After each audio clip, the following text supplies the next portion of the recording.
All right, so we are in Chapter 1, Section 2 for differential equations, and the topic of this relatively short section is slope fields or direction fields. But the idea is as such. So recall that in the last video, we had a theorem that that would basically solidify, right, that we had that a solution for some initial value problem both existed and that solution was unique, right? But I mean, just knowing that there is a solution and out there, and that solution is a unique solution, tells us nothing about how to find the solution. In fact, the entirety of the previous section basically took on the following form. It was, hey, here's a solution, double check that it works, right? But I mean, you and I know that the bulk of the work is to find the solution, right? I mean, just like if you think about, solving for x is the harder part of algebra. I mean, taking that x and plugging it in is not that hard.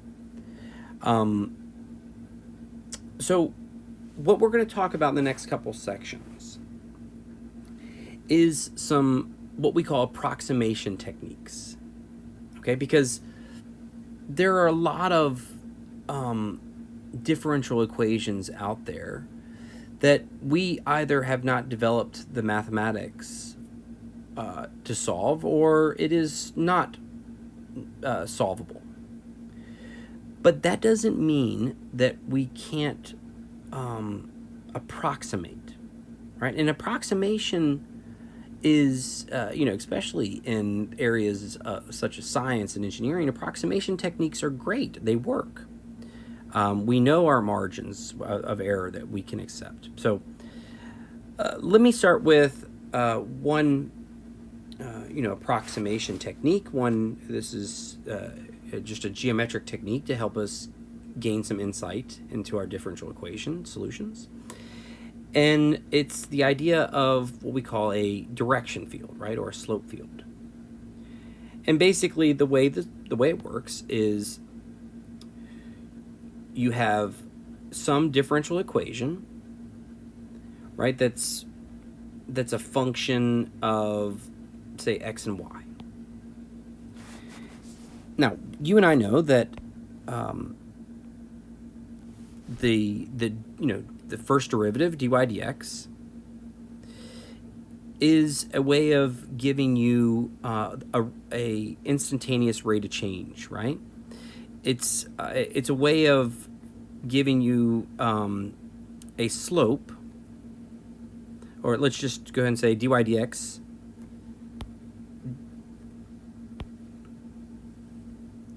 is a slope at some point, right? I mean, of course, it's the slope of a line running tangent to a curve at a point, but the idea is the same. I mean, your dy dx is just a function that generates slopes. You got to give it an input, but the output is a slope. So, for example, take the following, differential equation, right? It's a first order differential equation. I'm really interested in what can you tell me about the geometry of the solution to this Diffie cube, right? Notice I don't have a solution here. All I have is the differential equation, and we're trying to gain some insight into what the solution would look like. Well, notice that if we plug some points, right? So x is -2, y is 1. If we plug some points into our differential equation, we would get back out the slope at that point. So for example, if I plugged in negative 2, 1, right, so negative 2 squared is 4, and then minus 1, so that I would have a slope of 3. If I plugged in negative 1, 1, I would end up with negative 1 squared is 1, minus, I would end up with a slope of 0. So notice that right away, I know that when x is negative 2, I have a slope of 3, right? So you can imagine that when you're drawing, various slopes, this would be a slope of 0, and anything like this would be negative slopes. Anything moving up would be, I know those are horrible, it's hard to draw with that stylus. So anything like this would be a positive slope, that would be sloping upwards. So I could at this particular point right here draw a little arrow to represent the slope of 3. Right, so let's see if I can, I will do my best to see if I can zoom in enough and see this. So what I'm going to be doing is I'm going to go to the point negative 2, 1. So negative 2, 1. And right here I want to draw just a little line. And I want that line to have a slope of 3. So negative 2, 1, slope of 3, something like, see if I can do a little bit better than that.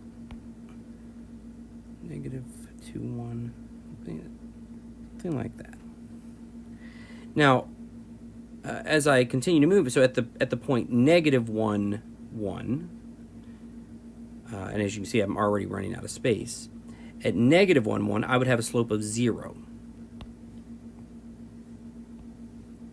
So at negative 1, 1, a slope of 0 would be a horizontal line.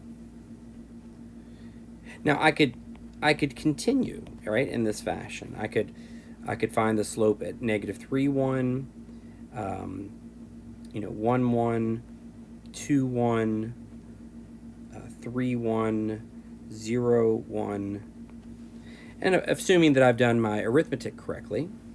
Now let's imagine that I draw a little line with a slope of 3 at this point, and a slope of 0 at this point, slope of 8 at this point, and I have this entire I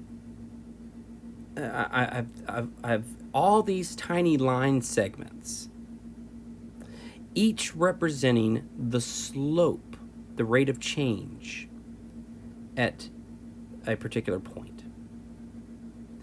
This is what we mean when we say a direction field. Now, let's just take a look at the geometry here, right? There is some software programs that if you give it a differential equation, it will produce a slope field for you. So remember, you would have at negative 1, so you see how you have slopes of 3s, and you have, I don't think they have the constants, but you can see all the various little slopes. But the real thing is, just from looking at this slope field, do you see the general pattern of what the solution would look like? Notice this, this movement that is, that is apparent given your slopes, right? And now remember, this is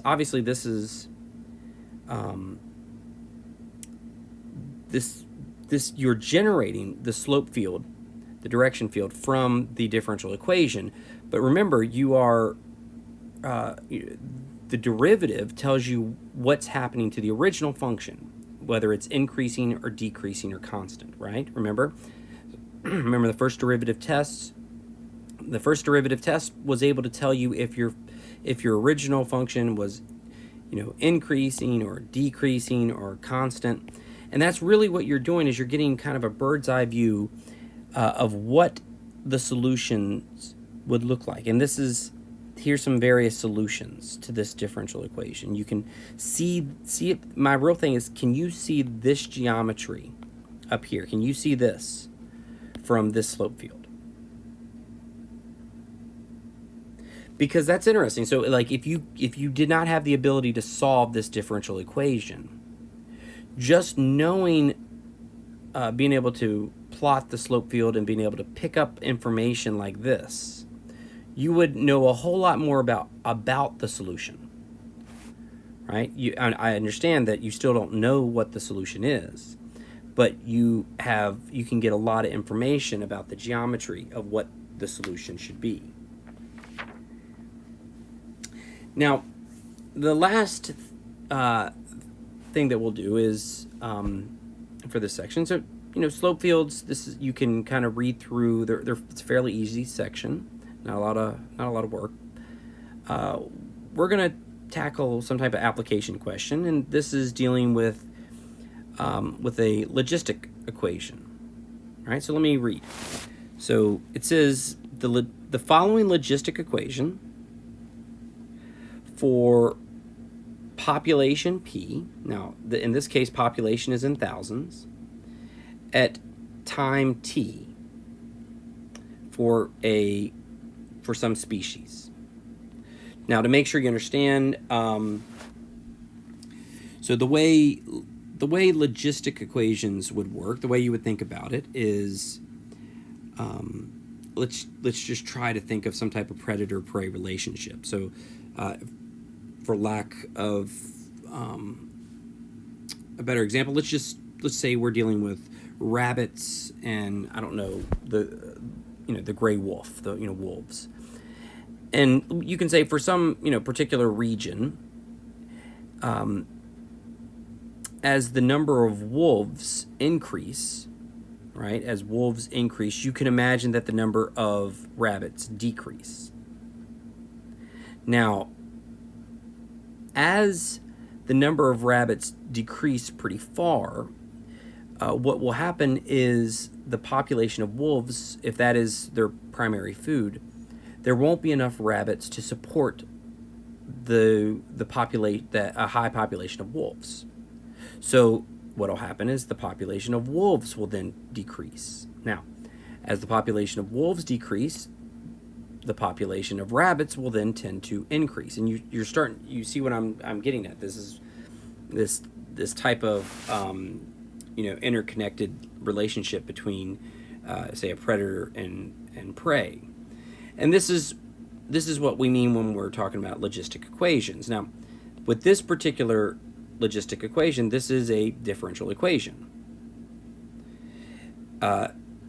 It's basically giving you information about what? About the about how a population of a species is changing. So this could be dealing with rabbits, this could be dealing with wolves, but in other words, it would tell you, if you give it an initial population and you give it a time, it would be able to give you information about whether that population is decreasing or increasing, etc. So let me continue reading. So P is non-negative, right? So if P is population, you can't have a negative. If you have negative wolves, right, your differential equation is not going to be much good to you. And let's keep reading. So the interpretation of the terms in the logistic equation is discussed in section 3.2. That is correct. We get to kind of come back to this. But what they're doing is they're producing a direction field, right, for that logistic equation. And we're going to use this direction field to answer some questions. So for whatever species it is that we're dealing with, let's assume that if the initial population is 3,000, right? By initial population, that means when time is 0, whatever species this is here's the population, 3,000.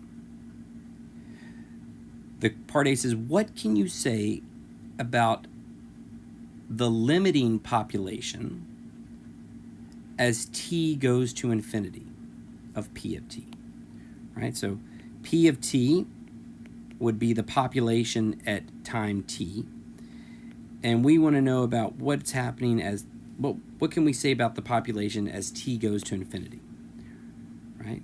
So in other words, you give me a t, I will give you back a population of that species. We want to know what's happening as time goes on, as t goes to infinity, of course, assuming that the initial population is 3,000. Well, what you can expect and what you can see, right there from the direction field, you can see that the population is declining, right? It is declining, but it's not declining indefinitely. It's approaching some optimal, right? So notice how it's approaching this 2,000 mark. So it appears that 2,000 is the optimal size for that species in that environment. So just to put some words on paper, what could we say? We would basically say that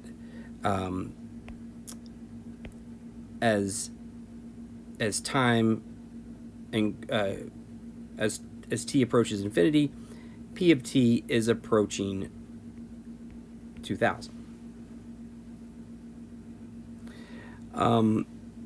Part B says,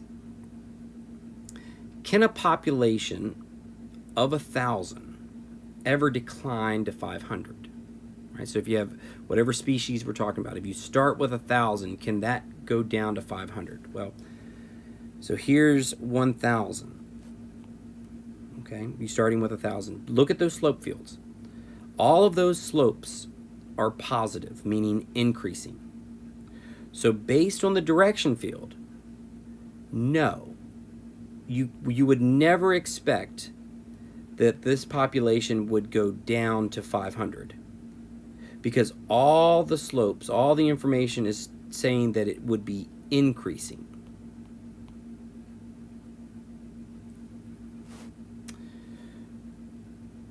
So the answer is no. I think the part C is a very similar. Can a population of 1,000 ever increase to 3,000? Well, again, no. You start with 1,000. Yes, it is increasing as time goes by, but the rate of change is decreasing, right? You're not getting as much growth as you were. Notice that the slope of this point is steeper than the slope at this point, right? So no, you would not expect that a population of 1,000 would grow to 3,000. It's just, it's the slope field saying, look, if it's the population's less than 2,000, you got increasing population. If the population's more than 2,000, you got decreasing population. So I think that we'll let that conclude our lesson on slope fields. Just understand the main takeaway is that you can learn a lot about solutions from approximation techniques and things like the geometry of slope fields. But I'm going to go ahead and conclude, and I'll see you guys in the next section.